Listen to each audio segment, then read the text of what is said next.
आगे बढ़ते हुए अगली खबर का रुख कर लेंगे, जो कि गृह मंत्री अमित शाह से जुड़ी हुई है, जिनका आज पश्चिम बंगाल के दौरे का आखिरी दिन है। कालीबाड़ी में जाकर पूजा अर्चना करते हुए वो नजर आने वाले हैं। अब तो बता दें कि बीते दिन की अगर बात करें तो ममता बनर्जी के ऊपर हमलावर रहे थे। गृह मंत्री अमित शाह की तरफ से कहा गया कि अगर सरकार बनती है भारतीय जनता पार्टी की तो घुसपैठ पूरी तरीके से बॉर्डर से बंद हो जाएगी। साथ साथ में निशाना साधते हुए बताया उन्होंने कि कैसे ममता बनर्जी के राज में लगातार घुसपैठिए भारत में दाखिल होते रहे हैं, लेकिन अगर बीजेपी की सरकार पश्चिम बंगाल में आने वाले चुनावों में बन जाती है तो घुसपैठ पूरी तरीके से बंद कर दी जाएगी। आपकी निगहबानी में घुसपैठ कराई जाती है और बंगाल को धीरे धीरे डेमोग्राफी चेंज कर कर आपकी वोट बैंक को पुख्ता करनी चाहती है, मगर ये लंबा नहीं चलेगा। बंगाल की जनता अब जान गई है और इसके खिलाफ लामबंद भी हो रही है। और मुझे मालूम है अगला चुनाव घुसपैठियों को निकालने के मुद्दे पर और घुसपैठ रोकने के मुद्दे पर लड़े जाना वाला है, क्योंकि न केवल ये बंगाल का अब मामला रहा है। मैं आज बंगाल की जनता को इस प्रेस वार्ता के माध्यम से बताने आया हूं कि बंगाल की बॉर्डर से हो रही घुसपैठ सिर्फ बंगाल का मामला नहीं रहा है, अब ये राष्ट्रीय सुरक्षा का मामला है। देश की संस्कृति को बचाना है, देश की सुरक्षा को सुनिश्चित करना है, तो बंगाल की बॉर्डर सील कर दे ऐसी देशभक्त सरकार यहां लानी पड़ेगी, जो ममता बनर्जी नहीं कर सकती, केवल और केवल भारतीय जनता पार्टी कर सकती।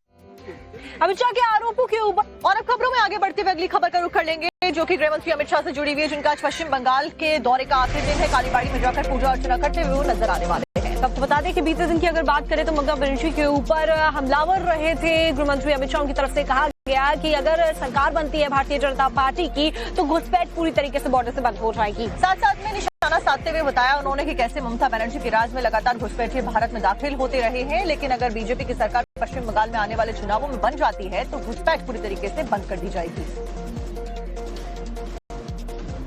आपकी निगहबानी में घुसपैठ कराई जाती है और बंगाल को धीरे धीरे डेमोग्राफी चेंज कर कर आपकी वोट बैंक को पुख्ता करनी चाहती है, मगर ये लंबा नहीं चलेगा। बंगाल की जनता अब जान गई है और इसके खिलाफ लामबंद भी हो रही है। और मुझे मालूम है अगला चुनाव घुसपैठियों को निकालने के मुद्दे पर और घुसपैठ रोकने के मुद्दे पर लड़े जाना वाला है, क्योंकि न केवल ये बंगाल का अब मामला रहा है।